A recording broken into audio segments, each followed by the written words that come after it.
Hello, the world. This is They Will Kill, a true crime podcast. I am Courtney Eck. And I'm Sadie-Eck. And it's Sadie's Day. And if you're new here, welcome. We've got a lot of new listeners. Thank you, TikTok, or as my sister and I like to call it, Bic Bok, which is a very long inside joke that I will not tell you right now. But yeah, if you're new here, we are so happy you are here. And fair warning, we giggle a lot. Yep. Don't mean it disrespectfully. No. And we never, ever, ever joke about the victims, but there is a lot of giggling. There's a lot of joking.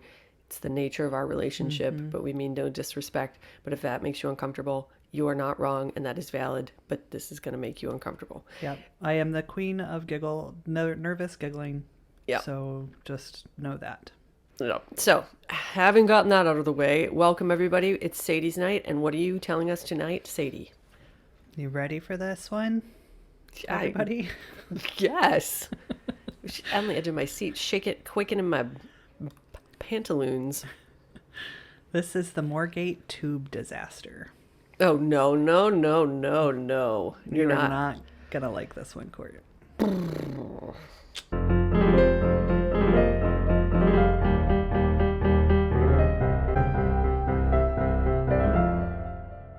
The whole time I was like, God, Courtney's gonna be so mad at me by the end of this. Oh, God. So the London Underground is a public rapid transit system serving London and some of the counties surrounding the city. The first line opened in 1863, and by 1975, the network contained 250 miles of track, and more than 3 million people use the tube every day. A little side note, it's actually bigger than the New York City. Oh, I believe it. Yeah, I believe it. Also, side note, it's trash day in my neighborhood, so please excuse. Yeah, it's not me just smashing my head into the wall because I'm terrified of what Sadie's about to tell me. It's right. The trash man. The subway station. Nope. It was one of the safest methods of transport in Britain in 1975. Other than suicides, there were only 14 deaths on the Underground between 1938 and 1975. 12 of those occurred in the 1953 Stratford crash.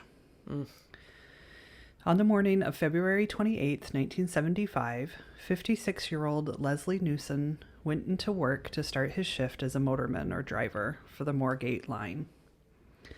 This line ended at the Moorgate station, which was an interchange between the Underground network and the suburban Overground services. So those riding the line would eventually have to get off the tube and go on to ride other modes of transport to get to their final destination. Right. At the end of the line in 1975 was a red warning light on a tall post to warn the driver to stop. After the light was a sand drag to stop overrunning trains, which was 36 feet long.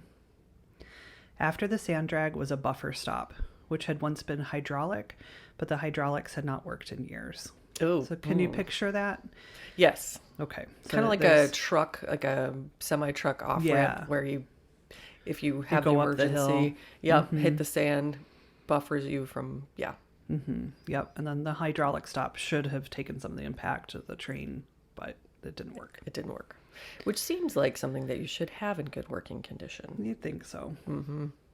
The stop was at the end of the tunnel in front of a solid wall. The hydraulic stop was. Mm-hmm. Weekly checks were made on all the engines and passenger cars, and the track was checked regularly as well. On the morning of February 28th, Newson came into work with a bottle of milk, sugar, and his rule book and a notebook. He was also carrying 270 pounds, which is the equivalent of about 2,000 pounds today. And I did not do the exchange between pounds and dollars, but you get the idea. Mm-hmm. He had it with him because he planned to buy a used car for his daughter after his shift that day. And he had milk and sugar, like as a combined drink? Yeah, for tea. We'll talk about it. Of course, got it. He was said to be acting normally and seemed to be feeling fine. Before his shift began, he had a cup of tea and shared his sugar with a coworker who said Newson teased him, saying, quote, "Go easy on it. I shall want another cup when I get off duty." Mm-hmm. Newson had been a driver for the London Underground for 7 years and had been driving the Moorgate line for the past 3 months. He was known as a careful and conscientious driver who took the responsibilities of his job very seriously. In the 13 days leading up to February 28th, Newson had successfully driven the Moorgate line 121 times. The first trips of the day started at 6:40 a.m. The guard scheduled to work the Moorgate line with Newson, he was 18-year-old Robert Harris, was running late but managed to join the train when it returned to Moorgate Station for the first time at 6:53 a.m. With Newson and Harris on the train together, they successfully completed the route 3 times. During this time, Harris said he became bored and left his position at the guard's control panel, which contained the controls for the emergency brake. No, don't do that. And the kid, this is the kid or the... Yeah, so Harris is the kid, Newson is the driver. Okay. Mm-hmm. He walked to the back of the train to look for a newspaper. He did not find one and spent his time reading the advertisements on the walls at the rear of the train instead. Buddy, no, you had one job. No. Yeah. Yep. I get I can only imagine in this scenario where you've had, a bazillion runs. Yeah. Yeah. And it's been open for like 100 years at this point, and 12 people have died, or it's like, it's just not, accidents don't happen. No. And so you get lulled into a sense of complacency, right? It's safety. Absolutely. Mm-hmm. So while he was at the back, Newson continued to drive. But at 8:46 a.m., as the train approached the Moorgate station, it did not slow. The speed limit for the trains at the time was 40 miles per hour until it arrived at the station, and then it was to slow at a maximum of 10 miles an hour. 40 miles an hour is very fast. It is very fast. Yeah, I ride the train a lot, and I know it's fast, but I don't know. 10 miles an hour is approaching a station feels kind of fast. Yeah. Big time. But on this day, Newson completely blew through the stop with more than 300 passengers on board. Oh, here we go. People waiting to get on the train witnessed it speed by. One passenger waiting on the platform said he could see Newson driving, and he looked, quote, to be staring straight ahead and to be somewhat larger than life. Oh, boy. I know. What does that even mean, larger I don't than know, life? but it's so creepy. It really is. Well, imagine, especially like after witnessing a crash, like how your brain is like, you just like, who knows what neurons fire in that instance? Like, and being in the train station and waiting for the train, and then you've never seen a train just blow by a track. That's not something that happens very often, No. Like, yeah, that would fire off all of your alerts. Yes. The signalman on duty later reported that the train appeared to be accelerating as it passed along the platform. Nope. Just seconds after speeding past Platform 9, the train crashed into the end wall of the Moorgate line. Holy shit. When all was said and done, 43 people died from the crash and 74 were injured. Ugh. It is considered the worst peacetime accident in the history of the London Underground. Wow. When rescue workers arrived at the crash, they found what must have looked like an impossible scene. The high rate of speed caused the 6 compartments of the train to pile up on themselves. The first and second compartments were so badly crushed, they were in half of their original length. So 52 feet long down to 20 feet. Oh my God. Yes. They said the first compartment sort of got hit, like it made it go into a V shape. Yeah. And then the second compartment just was like smushed. That's very upsetting to think about that's possible. Yes. That's crazy. Of course it is, but still. Right.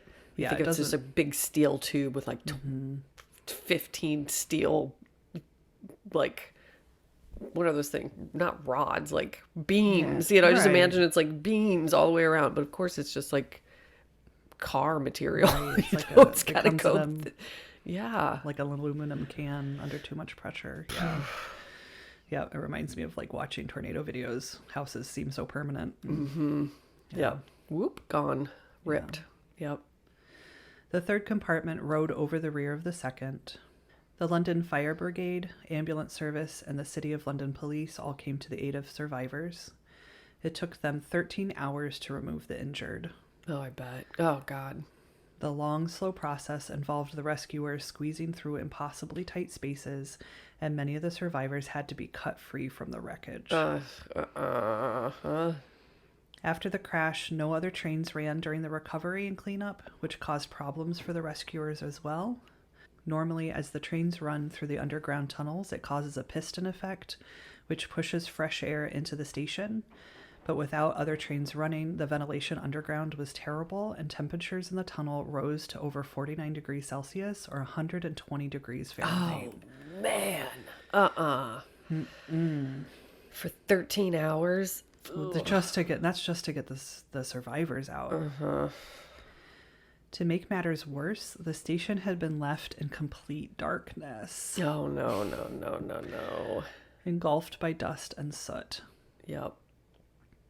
Once the survivors were saved, the crew started removing the remains of those who did not survive. The articles I read talked about how they would, get all of the survivors they could find and then have to get completely silent and ask for more survivors to call out.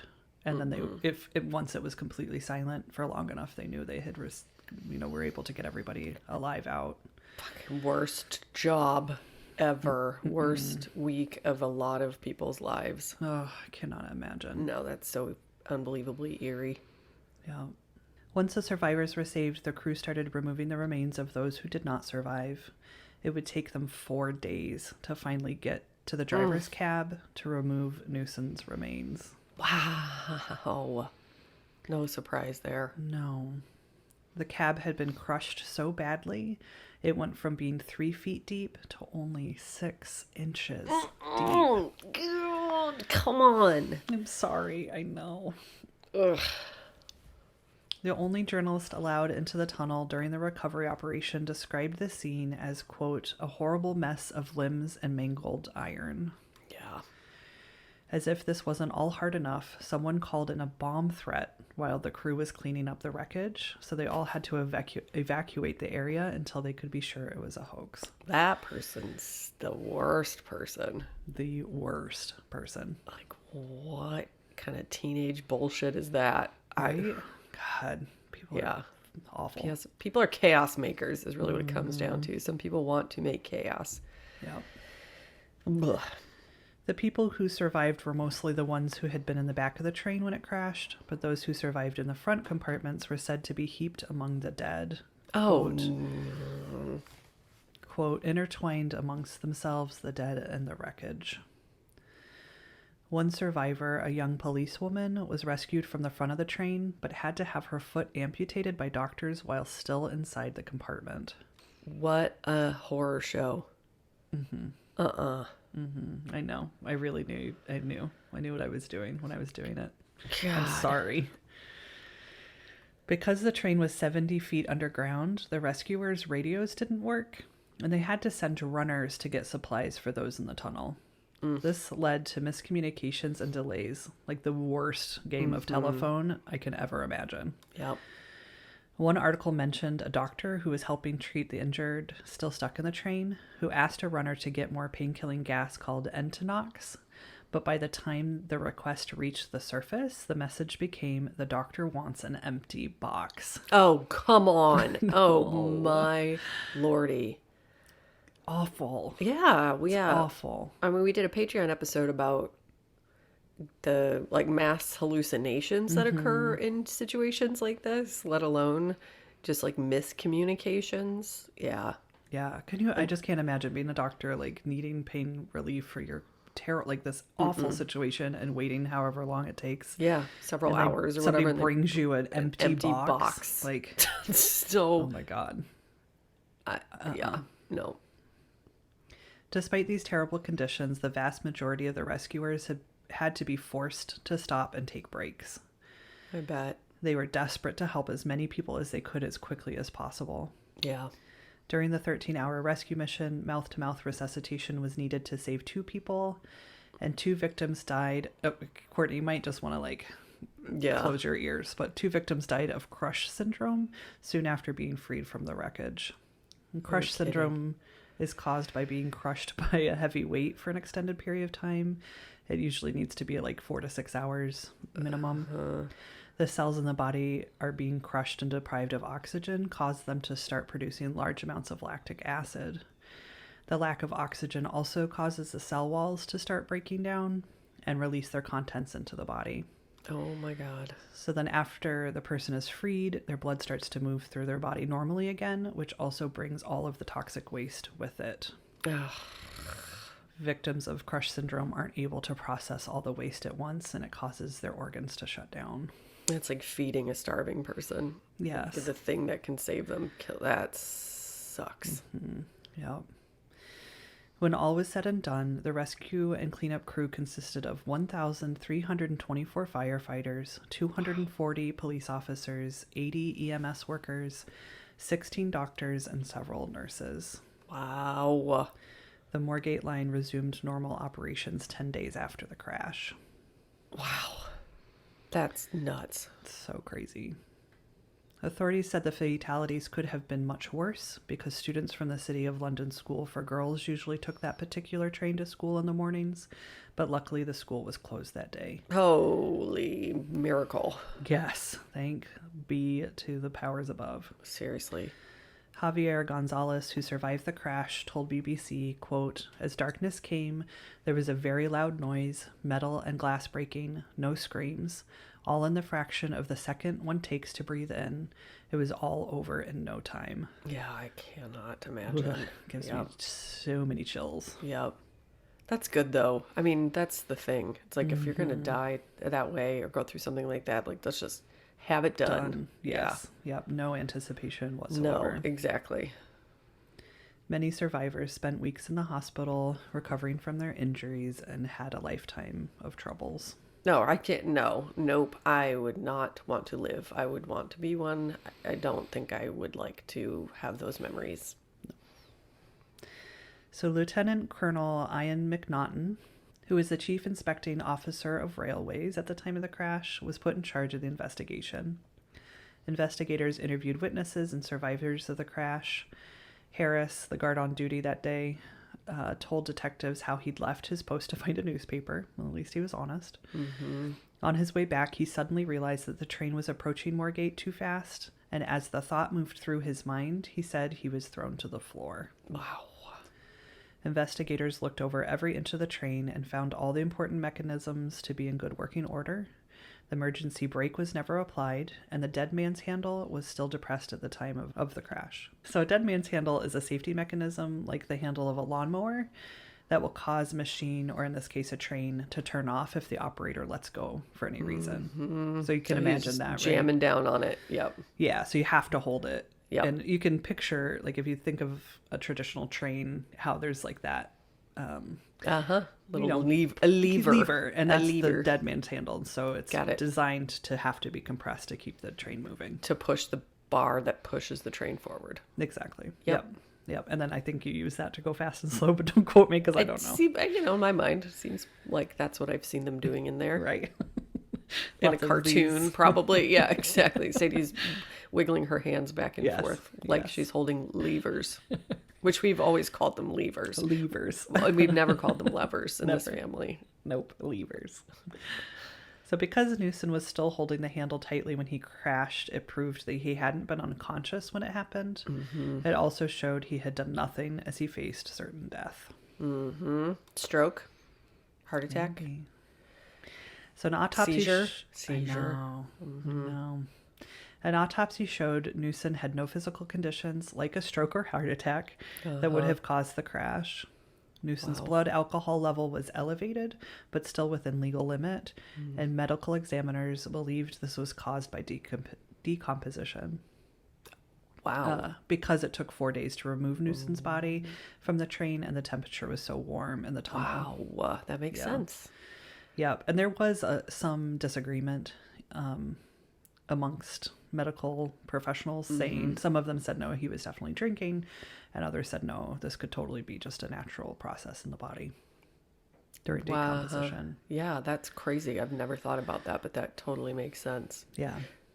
There was no evidence of liver damage from heavy drinking, and Newson's widow told investigators her husband only drank occasionally. Mm-hmm. Newson was described as a quiet man with, quote, orderly habits, not a sickly man, nor a daydreamer, not a runner of red lights when driving a car, or someone to know to drink excessively. Mm-hmm. That's all one quote. Those were not my words. Those that were close to him said that he was not depressed and that he loved his job. So as part of the job, Newson underwent regular health checkups and always passed them without trouble. He had only ever used 2 sick days the entire time he worked for the London Underground. Wow. The only other record in his personnel file was a report filed 8 months before the crash that noted Newson had helped a woman on his train who was being harassed by another passenger. The passenger ended up assaulting Newson, and he suffered a cut on his eye and bruising to his cheek. Mm-hmm. So, like, just a real straight Yeah. dude. Yeah, like every guy you imagine who runs the fucking underground. Yeah, and I'll post a picture, of course, but, like, he looks exactly like Yep. you would, like you're picturing in your head. Yep. You know. Investigators looked into the possibility that Newson had used the train to die by suicide. In his report, McNaughton said he didn't believe that Newson had crashed the train on purpose, stating that he had plans for later that day and had successfully ran the route 2.5 hours before the crash. Mm-hmm. It was also noted that Newson kept a notebook to record how to deal with train defects as they came up and notes on how to be a better driver. Right. He had even covered both his notebooks and train manual in plastic to protect them. Ugh, come on. Like, Ugh. I know. He's the guy that you want to buy a house from. Cause See, I was thinking, yeah, he reminds me of our grandpa. Like, yeah, exactly. You go into so the house. orderly. Mm-hmm. They have like all their service records written down in a notebook, and they like laminate them to sell you the house, kind of a thing. Yeah. Yes, 100%. Yes.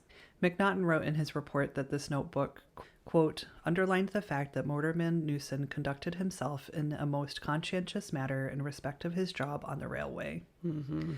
But others, including Harris, the kid, the guard kid, Yep. disagreed and told investigators that Newson had overshot Platform 9 on a few occasions leading up to the day of the crash, and an expert on death by suicide later testified about the overshoots, saying, quote, that does not sound like misjudgment to me. That sounds like a man who is getting the feeling of how to run a train into a wall. Interesting. Yeah. They also looked into whether it was possible for Newson to be daydreaming or so distracted that he did not realize the train was coming to the end of the line. The track was designed with a scissor crossing to signal that the station was coming and to act as an alert for the driver to stop the train. Mm-hmm. It would have been enough to snap Newson out of his daydream if that was the case. Right.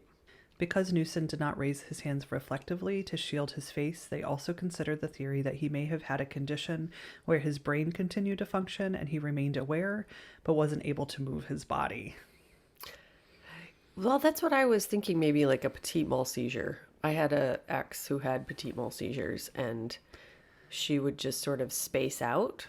Mm-hmm. Like she would be there, like having a conversation, and would just sort of space out and then come back, you know, for a second. And she would like be playing basketball or whatever would happen, right, and stuff like that, you know? Yeah. And if you didn't get enough sleep, if she drank too much, if she, you know, like it was kind of stress related, or she didn't take good care of herself, essentially, she could trigger them. And yeah, it was the weirdest thing. She would just sort of zone out and then come back. And it took a long time for people to figure out, especially this was like in the mid 90s when I knew her, you know, it had taken forever for people. They just thought she was spacey, you know, just thought she was like spacing out because it didn't last long enough for her to feel like she was like seriously losing time, but it was disruptive enough, you know, that they figured it out after a while. Yeah.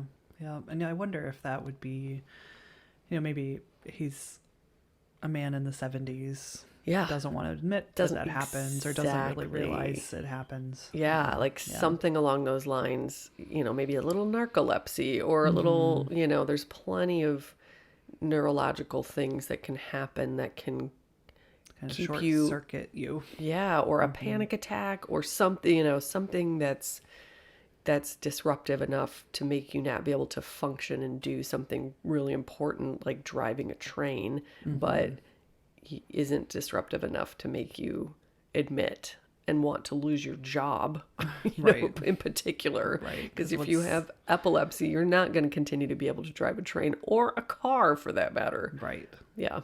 Yeah. So there was no way to prove if he had any of those sorts of conditions. Even if they could detect something happening in his brain, it was too badly decomposed for testing. Almost a year after the crash, on March 4th, 1976, McNaughton published his report and concluded that all tests showed no equipment was faulty on the train and that the dead man's handle had no defect. Investigators found no electrical burns on Newson's skin or clothing to indicate an electrical malfunction. McNaughton wrote that because of Harris's lack of experience, there wasn't anything he would have been able to do to stop the train or to stop the accident from happening, despite not being at his post. But did mention that Harris, quote, displayed himself as idle and undisciplined. Which is a very nice way to put it. Yeah, that's very 70s British way British. to Yes. present information.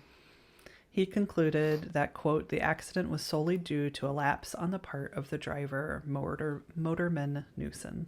Mm-hmm. So one other much more out there theory that I just couldn't help but throw in here Yep, lay it on me. that comes up when looking into the case is the Phantom of Moorgate Station. Okay. Legend, Ghosts. Legend has it that, quote, a few weeks before the accident during the winter of 1974 to 75, workmen carrying out repairs at the station reported that they often saw a man dressed in blue overalls walking toward them in the tunnel at night. At first they assumed he was a fellow worker, but as he approached, they were terrified to see that his face bore a look of indescribable horror. Okay, now, wow. We've already gone to indescribable horror today, Sadie. We don't necessarily need... Another... No, I can only imagine what that looks like. I'm picturing The Ring, the girl from The Ring. Or like what people look like after they watched the video in The Ring. That's what I'm picturing. Yes. Ugh. As they watched, the figure of the man carried on along the track before vanishing into the tunnel wall. It's 10 o'clock in the morning where I am living, and I'm going to pee my pants. Yeah. Some believe the ghost was that of a maintenance worker who was killed by a train on that stretch of the line many years before. After the Moorgate disaster, many newspapers learning of the ghost sighting reported that Newson may have seen the ghost on February 28th, which caused him to have a lapse in concentration, causing the tragic accident. That would do it for me, man. That would put me right into the paralysis of fear of undescribable horror face coming barreling toward me. Right, walking through walls and whatnot. So yeah, I'm guessing that's probably not what caused this accident. Probably not. I can't help but to touch on some ghosts. Well, and one has to wonder where like neurological disorders and mental illness conditions and the supernatural and all those things sort of come together in a terrible, what's the overlapping circle table called? Diagram. Venn diagram. Yeah, like of awfulness that would cause a catastrophe. Right? My guess is there's a lot of overlapping circles in the middle there. Yes. Yep. And just a little side note, something that I was thinking about while researching the story was, and it's a trigger warning, I'm going to just talk briefly about suicide. Yeah. Is that there's a lot of common misunderstandings surrounding death by suicide. And although we will never know what caused Newson to crash the train into the wall that day, if he did decide to take his own life, there may have been zero warning signs. Right? Right. So it's a common misconception that there are clear warning signs that someone is planning to die by suicide. Yep. Families who lose loved ones this way often feel awful that they didn't see it coming and did nothing to stop it, when in reality, there's often nothing to see. Mm-hmm. So experts say that dying by suicide is most often an impulse decision rather than something that is planned out well in advance. And we talk so much more about the planning. I think it gives us a little bit of comfort. Like if we keep a close enough eye on our loved ones, we'll be able to stop it or help them. And that is true. I don't want to downplay that, but I also I guess if there's listeners out there that have lost loved ones, by suicide, that they get a little comfort in knowing that there's likely not much you could do to help them. Laura was actually I don't know how this came up recently, but she was listening to a podcast or something talking about specifically that and about how survivors of suicide have often said that it was like a moment of madness. You know, like they were, depressed or stressed or whatever, and they just had this sort of immediate moment of madness and immediately regretted it. And so those who have survived said, I'm so glad I survived because the second I started doing what I was doing, I wanted to not be doing what I was doing. Yep, Like it exactly. it was like a brain sizzle and I was doing this and then was like, holy shit, what are you thinking? And then it was, So scary. so scary and so sad, but it makes sense, especially if you're a middle-aged man in the 70s in the UK. Like we all know that Brits love to talk about their feelings, Right? And, like Yeah. British men in, like working class sort of positions, respected working class position. Like these people are not going to discuss what's going on in their lives and in their inside of themselves. So yeah, it would definitely fit a profile in my untrained and unprofessional mind. Right. Yeah. Yeah, and that my next sentence was that just that impulsive suicide attempts, people who try, just it's sort of an impulse reaction, they survive. The statistics show that they really don't ever try again. It was that moment of madness. Yep. And then they're not actually suicidal. They don't want to end their own lives. Yep. So it's possible that Newson, for whatever reason, on a terrible impulse, decided to crash the train. Or it could be, like you said, that he, you just never really know Yeah. what a person's experiencing on the inside. And he probably, if he was dealing with depression or whatever, was very good at covering. Yeah. Or a medical issue. Like maybe he did know that he had a medical issue and was depressed about that. Or, yeah, again, the Venn diagram of reasons that this could have happened is sort of endless in my imagination. Yep. So unfortunately, if this is true, he took many other lives with him. Yeah. And that's the only the reason why he seems like a dutiful guy, but again, if it was just a moment of madness and he was like, okay, I'm done, this is it, he's not thinking of anything other than himself at that point. Totally. Well, it would make sense that you would just wait until your last drive of the day and drive your own self into the wall and not, during service when the train is full of people. Yeah. Right. But again, you just never, ever know what people are going through. They never do. Never know what he heard right before he got on the train. You never know. You just never know. Yeah. And we will never know. And that is sucky. Yeah. Well, I remember I was thinking about this too when writing the story about how, especially when I first got my license, I would have a lot of intrusive thoughts of like, oh yeah, I could just crash into this other car. Like it was so baffling to me that I could, like, we just drive around in these like metal boxes and that I could just literally I could just run into people. Yeah.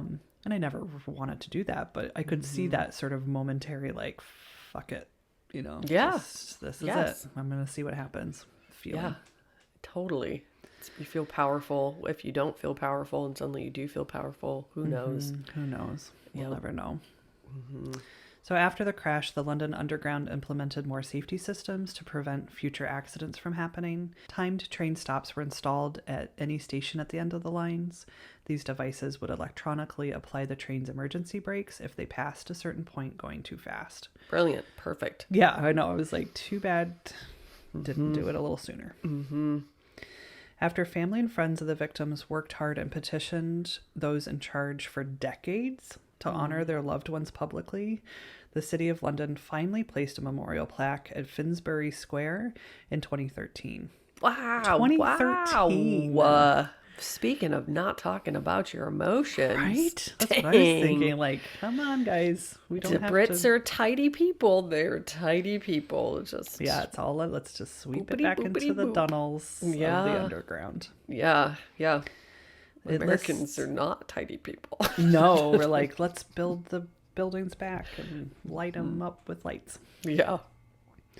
So the plaque lists the names of the victims of the crash and reads, quote, in memory of the 43 people who died as a result of the tragic accident at Moorgate Underground Station on February 28th, 1975, and in tribute to the brave members of the emergency service and survivors never forgotten. Oh, buddies, God, unreal. Unreal. And that's why you never go on subway trains. I cannot tell you, whenever I'm sitting in the New York City metro system, no, MTA, we'll just call it the MTA. Yeah, I'm just down there like I am at the mercy of so many awful things that could happen right now. And my little brain goes immediately there. I have pretty severe claustrophobia, and that's terrifying. And I actually, over the weekend, read a story about a man who got stuck in a cave in Utah and did not get out of that cave and is still in that cave despite many people coming and trying to get. And I was like, oh, maybe I'll cover this for Patreon. And then I proceeded to ruin my day and the following day by reading that story. And I spared the people, Sadie. I know, I'm sorry. I just moved along with my life and thought I can't take them there. And then here I am with my sister, who's a subway demon made up of unspeakable horrors, who wants me to now know that those things happen confirm that those things happen. So you can go fuck yourself. You know, good news is it's incredibly rare. Yeah. And it seems like it really just has to be a total lapse of whatever, like almost on purpose for it to happen. Absolutely. Yeah, absolutely. And it's important to talk about those things and think about those things as much as we don't want to, because people suffer and stuff. Who knows, medically, psychologically, physically, something happened to that man that probably he needed help and didn't get the help that he needed one way or another. So good story though. I mean, thank you. Horribly awful, but also really good story. Yeah. I'll post the names of the victims, and so sorry for their families. And no, that's to have to go through something like that, to have to know that your family would go through something like that. And for those people who survived, just sending endless healing and peace to just like get through a day after going through something like that. Unbelievable. Yeah. Well, thanks for watching. Yeah, thank you for watching, everybody. Enjoy your ruined life. Goodbye. Thanks to her.